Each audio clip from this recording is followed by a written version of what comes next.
사연을 소개하겠습니다. 우리 아버지는 가부장적인 사고가 가득한 그런 분이셨습니다. 아버지는 할머니의 영향을 많이 받았는데요. 할머니가 얼마나 지독했냐면 말이죠. 딸인 고모들에게도 참 악독하게 했다고 합니다. 결국 고모들은 할머니와 연을 끊고 살고 있습니다. 이후 부모님이 할머니를 모시고 살았고 말이죠. 할머니를 모시고 사는 동안에도 허구한 날 우리 엄마를 힘들게 했는데요. 덕분에 우리 엄마 눈에 눈물이 마를 날이 없을 정도였습니다. 제가 더 기가 막혔던 것이 할머니는 그러한 모든 것이 엄마 때문이라며 엄마를 원망하곤 했습니다. 네가 잘 좀 했어봐. 우리 아들이 저렇게 술을 먹고 다니겠냐? 이게 다 너 때문이야. 라는 말도 안 되는 소리를 하곤 했거든요. 그러다가 제가 초등학교 고학년이 될 무렵, 그리고 오빠가 중학생이던 무렵 갑작스레 아버지가 세상을 떠나셨습니다. 정확한 병명은 잘 기억이 나지 않지만 그냥 제 생각으로는 술 때문에 돌아가시지 않았을까 추측해 볼 뿐입니다. 아버지가 돌아가신 뒤 엄마는 아버지 이야기를 절대 하지 않았거든요.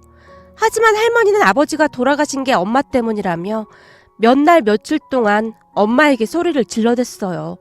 그리고 결국 그런 할머니를 견디다 못해 엄마가 우리를 데리고 그 집을 나왔습니다. 집을 나서던 우리를 보며 동네 사람들이 한마디씩 했는데요. 드디어 이사가는구만. 저 집처럼 악독한 시어머니가 어디 있겠어. 잘 생각한 거지. 암 그렇고 말고. 그러게 말이야. 며느리를 그렇게 못살게 굴더니 아들도 그렇게 되고 늙어서 고생 좀 하겠네. 당신 배 아파 낳은 딸들한테도 그렇게 모질게 했잖아. 오죽하면 딸들이 엄마랑 연을 끊고 살겠어. 며느리가 아주 잘 생각한 거지. 남편도 허구한 날 속썩였지. 시어머니도 악독하지. 저희가 참 고생이 많네. 라는 말을 할 정도였으니까요. 그 뒤 우리는 할머니와 따로 살게 되었습니다. 다만 엄마는 방학 때나 명절 때가 되면 오빠만 할머니 집으로 보냈어요. 어차피 할머니는 손녀인 저를 사람 취급도 안 했기에 오빠만 보냈던 것 같습니다. 지금 돌이켜 생각해보면 적어도 엄마는 사람의 도리는 하고 싶었던 게 아니었을까 싶은데요. 그런 엄마의 배려가 큰 문제를 일으키게 될 줄 누가 알았겠습니까? 오빠가 할머니 집에 갈 때마다 할머니가 오빠를 붙들고 눈물 콧물 쏟으며 세뇌 교육을 시켰거든요. 네 엄마가 네 아빠를 그렇게 만든 거야. 이게 다 네 엄마 때문이다. 지금도 봐라. 날 이렇게 버려두고 코빼기도 안 비치지 않니? 라는 말도 안 되는 소리를 했던 모양이었어요. 그런데 이 유전자라는 게 참 대단한 것이 말이죠.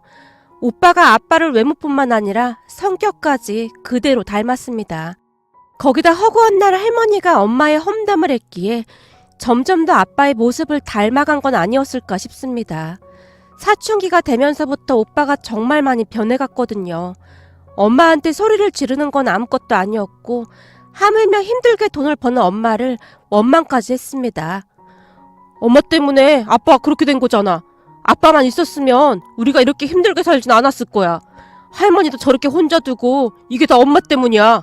라는 말로 엄마를 몰아붙이곤 했어요. 그런 오빠를 엄마가 어르고 달랬지만 오빠는 이미 할머니에게 세뇌 교육을 당했기에 엄마의 말을 귓등으로도 듣지 않았습니다.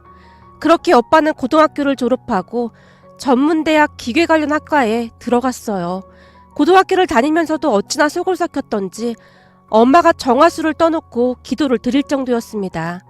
부디 고등학교만 졸업하게 해달라고 말이죠.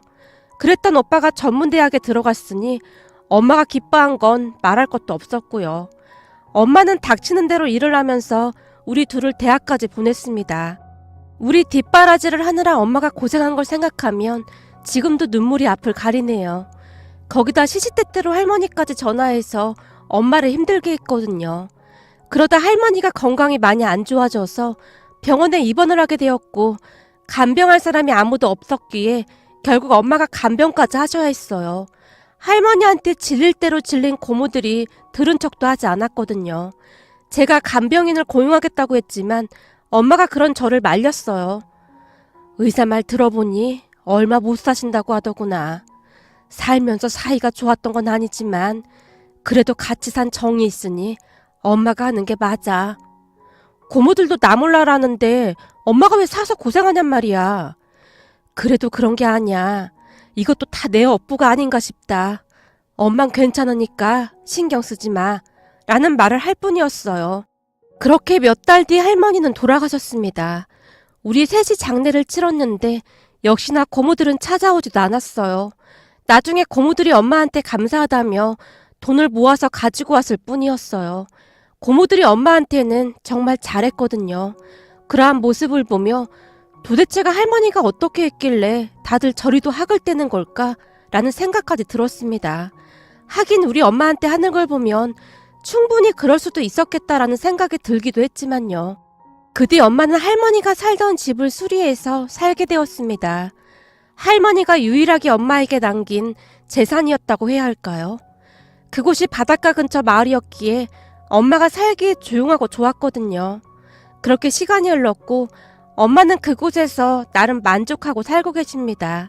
그리고 오빠는 전문대를 졸업하고 무슨 중소기업 시설팀? 그런 곳에 취업을 했는데요. 거기가 정규직은 아니고 파견근로인가 그런 것 같았어요. 그리고 저는 나름 공부를 잘했었기에 중견기업에 입사를 했고요. 엄마와 저는 누구보다도 서로를 아꼈지만 오빠는 여전히 엄마에게 원망이 가득했습니다.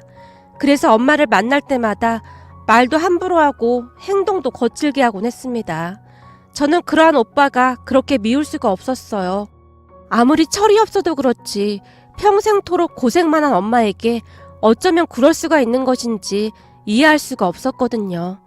거기다 하는 행동도 아빠와 거의 똑같았는데요.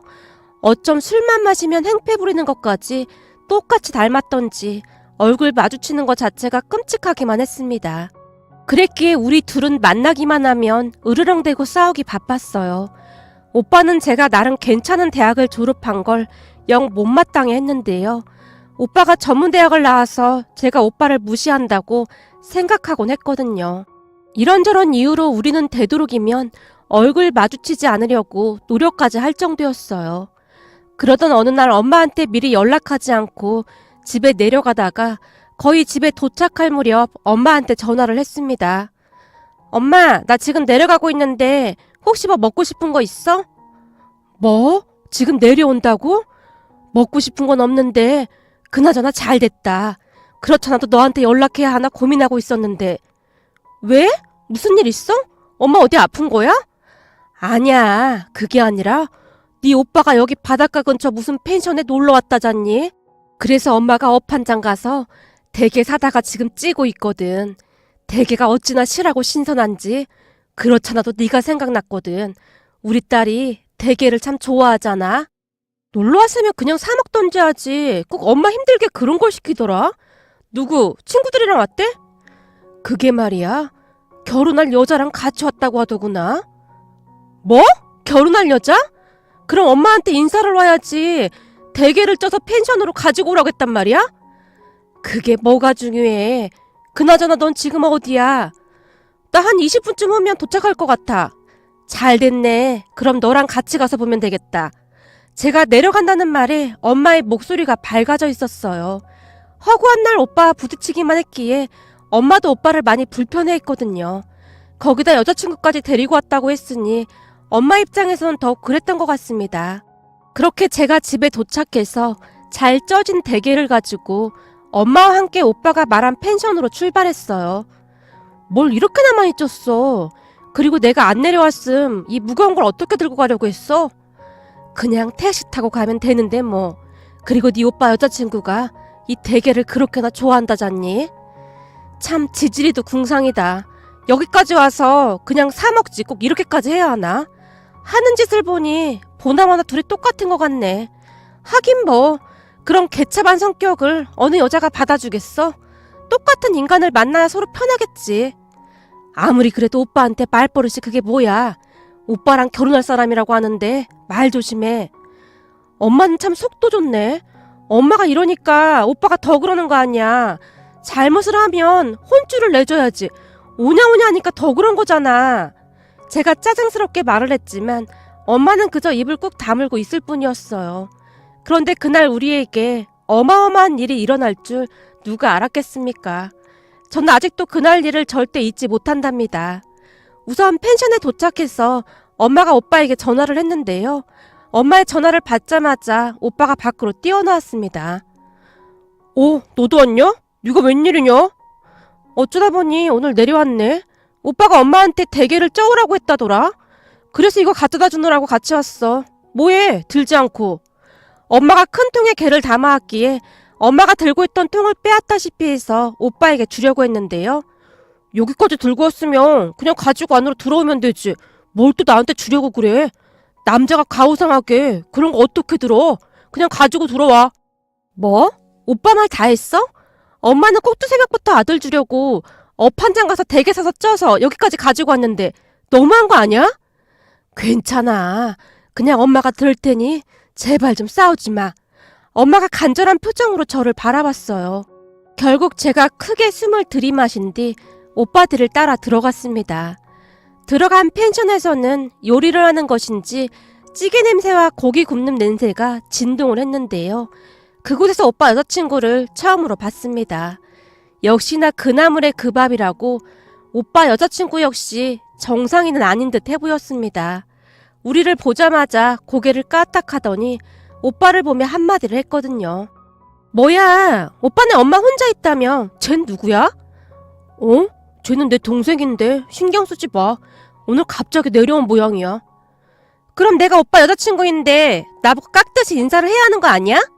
근데 왜 저렇게 고개를 치켜들고 노려보고 있는 거야? 버르장머리가 없네. 결혼하면 내가 교육 좀 시켜야겠네.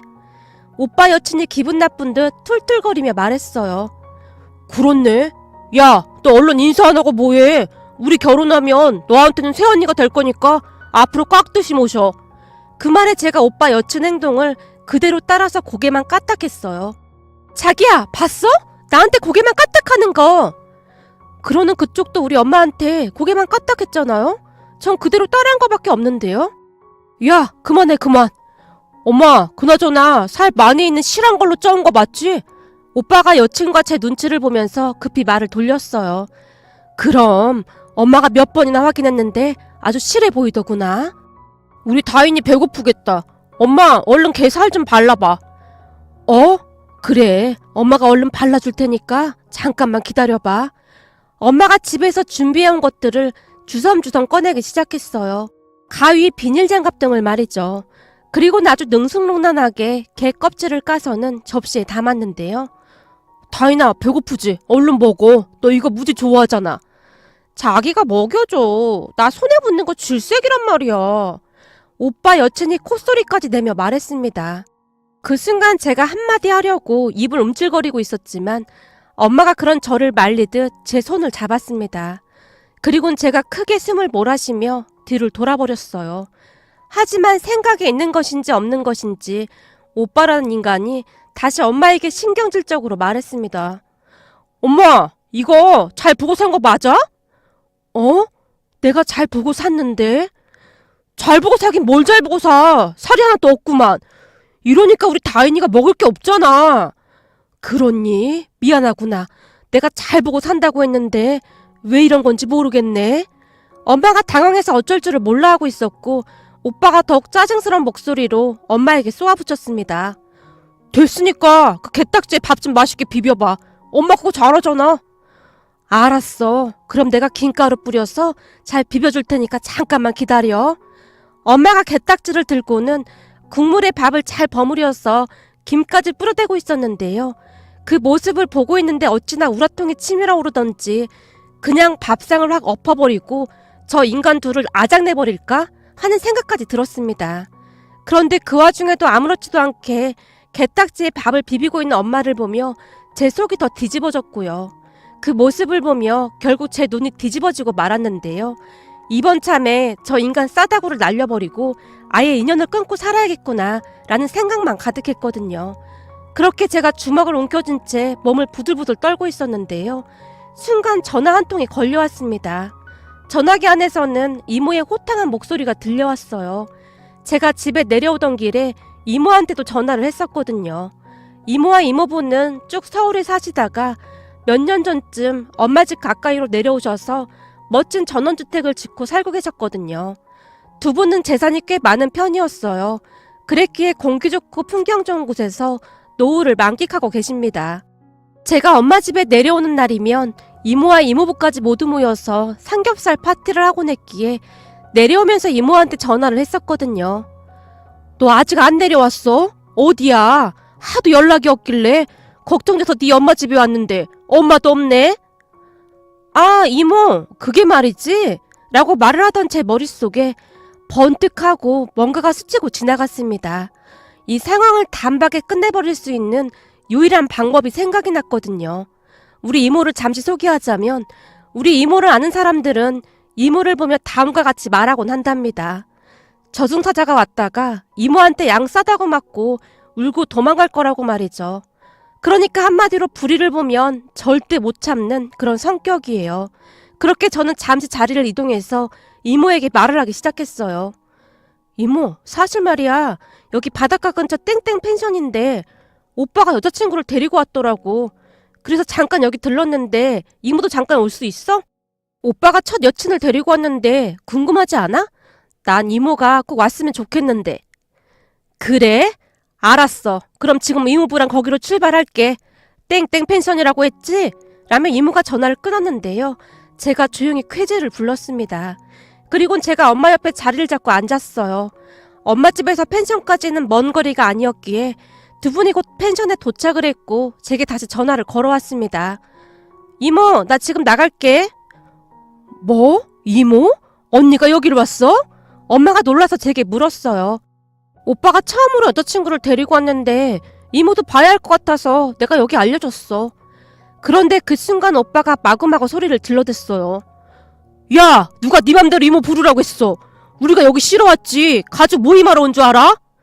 아니, 난 그냥 이모가 어디냐고 묻길래 오빠가 여자친구 데리고 왔다고 했더니 궁금하다면서 오겠다는 걸 랜들 어쩌란 말이야. 이모 성격 몰라서 그래? 진짜 짜증나네. 나랑 이모랑 사이 안 좋은 거 뻔히 알면서 진짜 생각이 있는 거야 없는 거야. 왜 그래? 하나밖에 없는 이모인데 잘 지내야지. 아무튼 난 나가서 이모 모셔올게.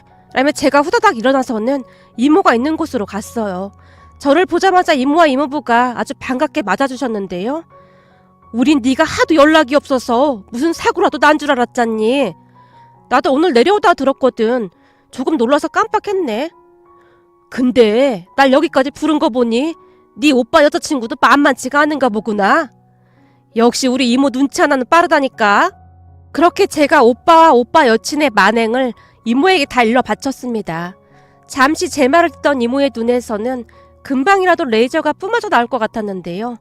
좀 전에도 말씀드렸듯이 우리 이모는 엄마와는 정반대의 성격으로 불의를 보면 절대 못 참는 분이시거든요. 내가 이것들을 오늘 그냥 가만 안 놔둘 참이야. 근데 네 엄마는 그 꼬라지를 그냥 보고만 있었단 말이야. 그니까 내가 속이 터진다는 거야. 그렇잖아도 그것들이 개딱지 처먹고 있는 거 내가 다 뒤집어 엎어버릴까 하고 있었는데 이모가 딱 전화를 했었던 거야. 아주 잘 됐지 뭐. 아무리 그래도 동생이 오빠 깃방망이를 날리는 건 좀 그렇잖아. 제가 다시 운을 띄웠고 이모가 소매를 걷어붙이더니 발걸음을 재촉했습니다. 그런 이모를 이모부가 급히 따라가며 어쩔 줄을 몰라 하고 있었는데요. 여보, 너무 심하게는 하지 마. 그러다 또 경찰서라도 가면 어쩌려고 그래. 이제는 나도 나이가 있어서 당신 뒤처리하기 힘들단 말이야. 그럼 저런 개차반들을 그냥 보고만 있으란 말이야. 그리고 얼마 뒤 상상을 초월할 만한 일이 일어났습니다. 이모가 펜션 안으로 들어섰는데 오빠가 엉거주춤한 자세로 일어나더니 오빠 여친의 팔을 툭툭 치며 말했어요. 다인아, 얼른 일어나서 인사해. 우리 이모야. 진짜 짜증나 죽겠네. 이젠 하다하다 이혼의 가족까지 온 거야? 무슨 거지도 아니고 펜션 하나 잡아놓고 뭐하는 짓이야? 아가씨는 어른한테 인사할 줄 몰라요? 네? 안녕하세요. 오빠 여친이 간신히 인사를 하고는 자리에 앉았는데요. 그리고는 아무렇지도 않게 엄마에게 명령하듯 말했어요. 어머니, 개껍질 좀 까봐요. 그리고 게딱지에다 밥 좀 더 비벼봐요. 나름 먹을만 하네요. 라는 말을 하는 게 아니겠습니까? 그러니까 한마디로 오빠 여친은 눈치가 없어도 너무 없었는데요. 그때쯤 우리 이모의 표정이 아주 무시무시했거든요. 그렇게 오빠 여친의 말에 엄마가 열심히 살을 바르고 있던 순간 자기 말이 맞는 것 같아. 자기네 엄마 엄청 굼뜨다. 그래서 자기랑 맨날 싸웠던 거구나. 라고 말하고는 키득키득 웃어댔습니다. 야, 말도 마라. 그러니 내가 얼마나 답답했겠냐? 그래서 할머니도 엄청 싫어하셨고 우리 아빠도 그렇게 일찍 돌아가셨잖아. 오빠도 열심히 맞장구를 치고 있었고요. 그리고 저는 옆에서 팔짱을 낀 채 정신이 나갈 대로 나간 바퀴벌레 한 쌍을 노려보고 있었는데요. 갑자기 이모가 대게 한 마리를 통째로 움켜쥐더니 순식간에 쥐고 있던 대게로 오빠의 등짝을 날려버렸습니다. 그 덕분에 국물이며 게 다리며 여기저기 튀고 난리가 났고요. 이모, 지금 뭐 하는 거예요? 너 지금 네 엄마한테 뭐라고 했냐? 네가 그러고도 장남이냐? 그동안 네 엄마가 니들을 어떻게 키웠는데 감사하다고 하지는 못할 망정이지. 그게 어디서 배워먹은 버르장머리야? 내가 뭘 어쩌다고 그래요? 그리고 까놓고 내가 틀린 말 한 것도 없잖아요? 우리 아빠가 일찍 돌아가신 것도 다 엄마 때문이잖아요. 뭐가 어쩌고 어째? 이런 개 호루자식 같은 놈을 만나. 어디서 데리고 와도 꼭 지랑 똑같은 애를 데리고 와서는 집안을 쑥대밭으로 만들어놔? 라며 이모가 이번에는 밥상을 뒤집어 엎어버렸습니다. 그 바람에 밥상 위에 있던 것들이 우수수 다 쏟아졌는데요. 너 같은 인간들은 이런 거 먹을 자격도 없어. 여보, 가서 우리 진순이 밥 좀 가지고 와봐. 저것들한테는 진순이 개밥이 제격이겠구만. 여보, 무슨 그런 섭한 말을 하고 그래. 우리 진순이가 얼마나 효녀인데 진순이를 쟤들하고 비교하는 거야. 우리 진순이가 사람 말을 못해서 그렇지. 최소한 우리 진순이는 애미애비는 알아보는구만. 항상 조용조용 하시던 이모부가 이모에게 심각한 목소리로 말했어요. 이모부의 표정이 어찌나 진지하시던지 순간 웃음이 나올 정도였습니다.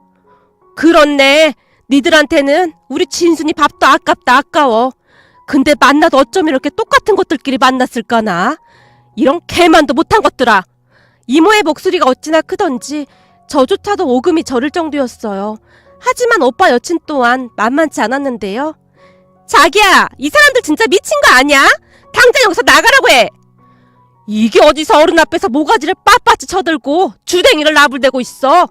니들이 엄마를 종마냥 불러놓고 어디서 오라가라 지랄이야 지랄이. 자기야, 뭐해? 빨리 내보내지 않고. 졌다니까 안 먹어도 되니까 다들 나가세요. 오빠 여친이 우리에게 삿대질까지 했는데요. 그 순간 이모가 바닥에 떨어져 있던 잘 비벼진 게딱지 비빔밥을 손으로 한 움큼 푸더니 오빠 여친 얼굴에 확 비벼버렸습니다. 정말이지 순식간에 일어난 일이었기에 우리 모두 놀란 채 입만 떡 벌리고 있을 정도였어요. 아, 비린내! 이거 뭐야! 저 아줌마 뭐냐고! 오빠 여친이 눈이 따가운지 눈도 제대로 뜨지 못한 채 마치 미친 사람 마냥 방방 뛰고 있었어요. 그러다가는 오빠 여친이 대성통곡을 했는데요. 그 모습에 우리 모두 넋이 나간 채 입만 벌리고 있었고요. 우린 이만 가자! 라며 이모가 우리를 끌고 그곳을 나왔는데요. 그 두 인간들이 발악을 하고 있었지만 우리는 들은 척도 하지 않았습니다. 그 뒤 우리는 다 같이 모여서 오랜만에 회포를 풀었는데요. 이모가 엄마를 나무라기 시작했어요. 너 내 말 잘 들어. 안쓰럽다고 그냥 오냐오냐 키우니까 저 모양이 된 거 아니야. 어디서 엄마한테 그따위로 행동을 해. 앞으로 찾아와도 다시는 받아주지 마. 어쩜 하는 짓이 제 아빠를 그대로 빼다 박았는지 한심하다 한심해. 그러게, 이게 다 내 잘못이야. 내 딴에는 아빠도 없이 사는 게 안쓰러워서 잘 품어줘야지 했던 건데, 그러면 언젠가는 엄마 마음 알아주겠지 그러고 살았는데 오늘 보니 사람 되긴 틀린 것 같네. 아마도 뼛속까지 제 아빠를 닮은 것 같아. 아니면 제 아빠 귀신이 씌었던지. 아까 그놈이 눈 뒤집어져서 나한테 소리치는데 순간 제 아빠 얼굴이 보이더라니까. 엄마가 치가 떨린다는 듯이 온몸을 부르르 떨었습니다. 그런 와중에 제가 이모부께 장난스레 물었어요. 이모부, 근데 아까 들어보니 전에 이모가 경찰서 다니고 했다는 말은 무슨 말이에요? 말도 마라. 젊었을 때 네 이모 때문에 내가 경찰서를 몇 번이나 들락날락한 줄 몰라. 왜요? 싸워서요? 다 지나간 일인데 그런 건 뭐하러 말해. 이제는 조용히 살고 있구만. 그때야 그 큰어머님이 우리 어머님한테 함부로 하니까 내가 열불 터져서 그런 거 아니야. 그렇다고 큰어머니 머리카락을 그렇게 많이 뽑아놓으면 어떡해. 내가 그때만 생각하면 지금도 자다가 벌떡벌떡 일어난다니까. 그니까 왜 착한 우리 시어머님한테 못 배워서 무식하다더니 그런 말을 하느냔 말이야. 그랬으니 그땐 나도 완전 빡쳐서 눈에 뵈는 게 없었던 거지. 근데 당신 그때 어머님 표정 못 봤지? 내가 이제야 말하는 건데 어머님께서 아주 기특하다는 표정으로 날 바라보셨다니까. 근데 아무리 그래도 그렇지 어떻게 날 경찰에 신고까지 할 수가 있냐? 큰어머님 그 양반이 아주 쪼잔하고 사악한 양반이었다니까. 암튼 우리 이모는 못 말려. 제가 고개를 절레절레 흔들며 큰 소리로 웃었어요. 그리고 그 뒤 우리는 오빠와 완전히 연을 끊었습니다. 나중에 오빠가 내려와서 우리 때문에 여자친구와 헤어졌다며 울며 불며 다시 한번 행패를 부린 모양인데요. 동네 사람들이 급히 이모한테 알렸고 이모와 이모부가 놀라서 엄마 집으로 쫓아갔다고 하네요.